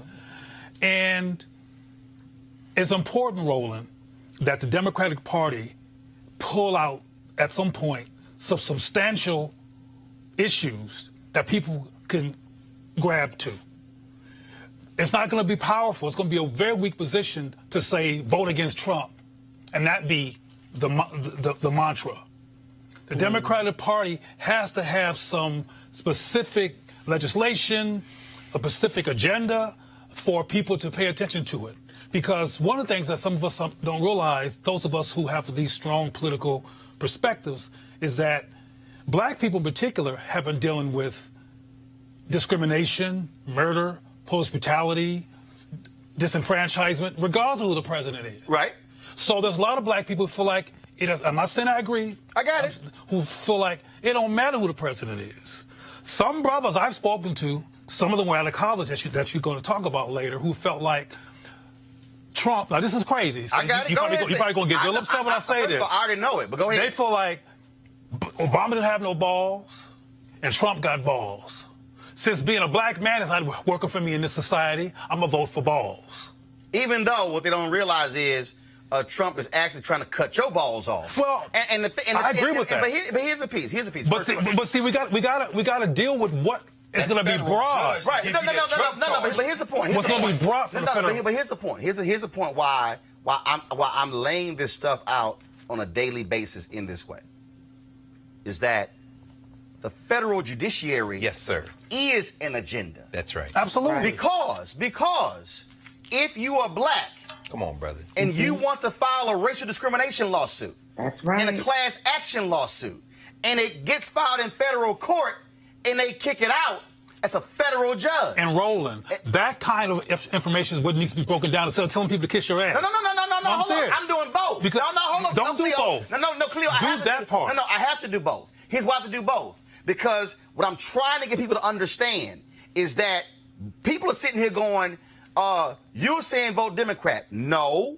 What I am saying is that you better look at this thing and realize that your so-called interests are not predicated solely on who is in the House or the Senate. That's right. This is a three-leg government.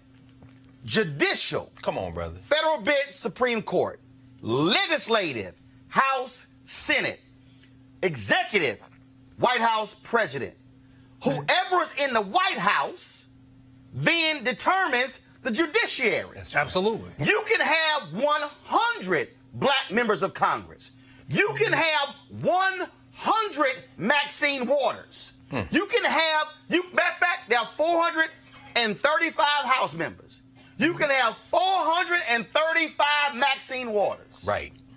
You can have as many as you want. That's right. But if they are in control of the federal courts, laws passed can be declared unconstitutional. Right now, federal judges, right as we speak, federal judges are determining whether the Affordable Care Act is unconstitutional. That's right. Federal judges are determining the laws that are unconstitutional. Everybody forget the Supreme Court invalidated the campaign finance law. That's right. McCain-Feingold. That's right. The Supreme Court said that giving was free speech and invalidated the law. But Roland, what seems to be frustrating you is that people don't understand. No. What's frustrating me? No. We're doing our job. Right. You are. No. What's frustrating me is that people are getting caught up on what's on MSNBC, CNN, Fox, all the rest of the networks, and not listening to places that are unpacking. And let me go ahead and say this. They are listening to certain black people who declare themselves new black media, who have a singular focus, who are not tying the dots and connecting these things. And I'm trying to get us not to be stuck in, he tough, he's strong, and so I know he's full of it, but I'm voting for strength. Yeah, you voting for a modern-day Bull Connor who wants to bash your head in, Greg. Who's going to put a judge on the bench? Let's put as your colleague Joe Madison would say, let's put it where the ghosts can get it. Oh, I like this guy. He got some balls. Okay, do you like that judge that just gave you discretionary court supervised probation after you've done your sentence because that drug charge is a federal drug charge because you was smoking weed on federal property? Do you like that judge that got put on the bench that's going to run you from now on because he has or she has the discretion to extend your capture past the time you served your sentence? Our people have to understand that federal judiciary.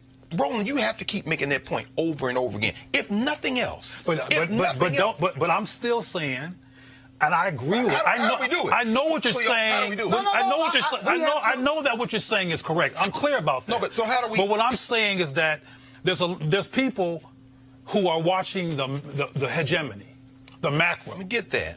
And who are influenced by the macro. They're watching the soap opera. They ain't know nothing about no hegemony. Well, I'm saying that to you. You know what I mean by that. WWF, which is called CNN and MSNBC. Right. But so how do we move them to think? Well, first of all, we move them to think by what you did, in my opinion, when you broke down the bare facts and all the elements of 2 = 4, and what has an outcome that we want to avoid is what people need to hear. People also need to hear what you said earlier about the fact that the mainstream press is not covering it. No. Even though the mainstream press, let me finish this, please. I got it. The mainstream press is being very seductive. They're acting like they care about what's the president's name? Trump. They care about the entertainment. They're acting like they care about that Trump is racist. And, oh, my God. Now, CNN is racist as hell. And you know that. They're infrastructurally racist. But acting like now, oh, my God, he's so racist. And they're playing us and getting our attention off of people like yourself in terms of comparison. And so I don't want us to get mad at black people for being... Wait, let me finish this one thought. I'm not getting mad at black people. What I'm getting mad at are folks who are caught up in superficial, who are not paying attention, and the folks who are deliberately, let me be real clear, because see, we got to understand, there are black folks who are deliberately misleading black people. That's true. See, here's my deal. If you want to come at me on the facts. Come credit me on what I say. Who's deliberately misleading? I'm not disagreeing. I'm asking the question. Who is deliberately misleading black people? Black people know who that Democrats is. and Republicans are the same. For example, there's a radical. I won't say radical. I hate to use that word, but there are black people who would say that. Now, in a minute, we're going to hear from Ms. Carr. We're going to hear from Eric Garner's mother. Right. The fact that the president appoints the attorney general, this toady William Barr. Remember that Eric Holder was like, we got to charge this guy, and there was a real fight going on in the Department of Justice. The Civil Rights Divisions told Barr, man, you got to do this. The New Yorkers were like, nah, I don't know, we can get a conviction. Barr made the choice not to charge Pantaleo. That's where our people need to understand. And to be real clear, and the reason I say kiss my ass is because I'm not going to stop doing what I'm doing. See, the problem... Well, say that. No, I'm going to say both. I'm not going... No, I'm going to say that because years ago on Nightline, I was watching Nightline, and I know Gwen Carr, I'm coming to you literally in 2 minutes. Years ago on Nightline, Ice-T and Dr. Alan Poussaint were on Nightline. And Dr. Ted Koppel was asking Ice-T about cussing in albums. And Ice-T said, Ted, you got to understand, black folks cuss for emphasis. He said, black people would say, Johnny, put down that knife. And somebody white would say, Johnny, put down that knife. And somebody black would say, Johnny, put down that goddamn knife. So then Ted Koppel said, wait. Ted Koppel said, well, Dr. Alan Poussaint, he said, what are your thoughts about what Ice-T just said? And Dr. Alan Poussaint, Harvard, all them degrees, he went, well, Ted, Ice-T got a point. My point is, sometimes you got to go ahead and just cut through the nonsense, because here's a piece. What I am not going to do, and anybody, you can try all you want to say, I haven't held Democrats accountable. We know you on crack. I'm talking about, we know you on crack. Emphasis. I'm emphasizing crack. And if you were white, you on meth. Yes, I'm saying that because I am not saying don't hold them accountable, don't demand the agenda. But what I am saying is that part of the agenda is the federal bench. Yes, sir. Part of the agenda is who are going to be the judges. You talking to the cat who was down in Harris County, who traveled with the 18 black women who are running for judicial positions in Harris County. I hit with them 15 different locations on the weekend before election because I understand the impact of judges. Yes. And so people are sitting here going, oh, like, for instance, if you support reparations. Yes, sir. Don't you know that if that law got passed, it's going to get challenged in court? That's right. Who you think gonna rule on a reparations bill? That's right. The federal bench. That's right. And so for the people who say that don't matter, I'm like, that's 1/3 of the federal government, the federal bench. There is no single branch of government, not the president, not the Congress, that has a greater impact on every single law that's been passed and who interprets the existing law. And why is this important? I need everybody listening. And Gwen Carr, I'm coming to you in 30 seconds. The reason why conservatives are so hell-bent on keeping the Senate and the White House is because they are still, to this day, angry about Brown versus Board of Education 1 and 2. That's right. They are angry about the fact that it was the federal bench that declared segregation to be unconstitutional. That's right. They are upset that it was the Fifth Court of Appeals. Come on, brother. Down south. Yes, sir. That created the injunction. That's right. That created law. Come on, brother. That implemented that. They are angry that those white conservative judges down south, the Fifth Circuit, actually interpreted Brown versus Board. They are angry that it was the federal courts. Every time they went in South Carolina and Virginia and Louisiana, y'all don't understand. They would vote in the legislature to deny black folks to go to school. That's right. The civil rights folks would go to court the same afternoon to get an injunction against the law they just passed in the morning, and the judge would grant it that afternoon. That's right. The next day, they would go back to the legislature, pass another law. Come on, brother. And then the civil rights folks would go right back to the courts, get another injunction to stop that particular law. That's right. what I'm trying to unpack for you is that the Federalist Society, the Heritage Foundation, all of the conservative foundations were all born out of the 1964 decision by Barry Goldwater to oppose the Civil Rights Act. That's right. They opposed the Civil Rights Act. That's right. They opposed the Fair Housing Act. That's right. And they decided, you know what? It don't matter who the president is. But we understand if we control the courts and the rich conservatives put into play a 40-year plan. That's right. To take control of the federal bench. That's right. After Carter lost, Reagan came in. That's right. They said, we're going to just put them all on the bench. That was the focus for every single Republican president. Well, can I ask you a quick question? Real quick, because I'm going to go in. Why do you think Trump won? Trump won. He stole the election. No, beyond. I'm talking among the people. That's the mechanic answer. Here's how Trump won. First and foremost, from a populist perspective. If I pull a map up of the United States and you see the sea of red in the southern part of the country, in the Midwest part of the country, you have those areas dominated by conservative talk radio. So for 8 years, this is all you heard from Fox News and conservative talk radio. Weak, weak, weak, weak. Obama's weak. America's weak. Nobody respects America. Nobody. That every year it was beaten into their brains. They then said, shit, America's weak. So what happens? Who comes along? Tough. You're going to respect us. You're going to treat us right. I'm getting our money. And they're like, yeah, that's it. He the man. Okay, yeah, I know he sexually assaults women, but I don't care. So he the man. And so, just like in the Bible, when the people said we want a king. Oh, wow. That's right. And God said, y'all don't need a king. You got me. The people said, no, God, we want a king. God said, okay, I'm going to give y'all Saul. And Saul was the most handsome and the tallest out of all of Jesse's children. But the people didn't realize his ass was evil. And then after they got Saul, they were like, no, God, can you save him? God like, no, y'all wanted a king. Well, let me just America say this. right now wanted a king. Well, let me just say this. And then white folks got a king. Trump is not tall and handsome. Well, I know that.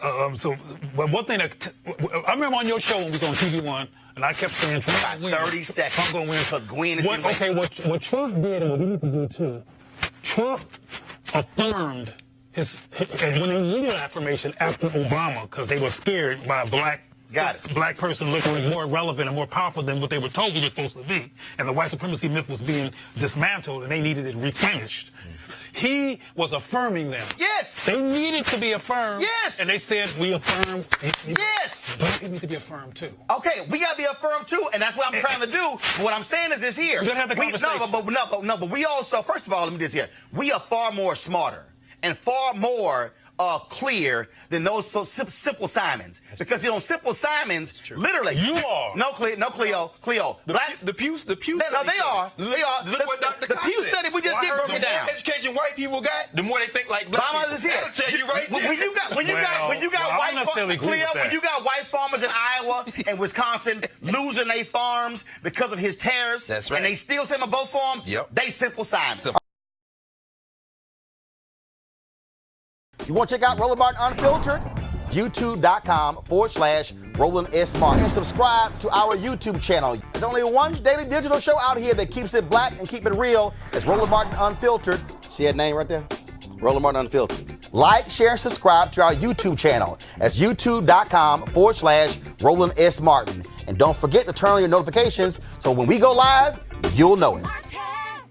Hey everybody, this is your man Fred Hammond, and you're watching Roland Martin, my man, Unfiltered. Hi, this is Essence Atkins, and you're watching Roland Martin Unfiltered. Hey yo, Peace World, what's going on? It's the Love King of R&B, Raheem Devon, and you're watching Roland Martin Unfiltered. Hi, my name is Brescia Webb, and you're watching Roland Martin Unfiltered. Well, I like a nice filter usually, but we can be unfiltered. What's going on? This is Tobias Trevelyan, and if you're ready, you are listening to and you are watching Roland Martin Unfiltered. What's up? I'm Lance Gross, and you're watching Roland Martin Unfiltered. Hi, this is Cheryl Lee Ralph, and you are watching Roland Martin Unfiltered. I mean, could it be any other way? Really? It's Roland Martin.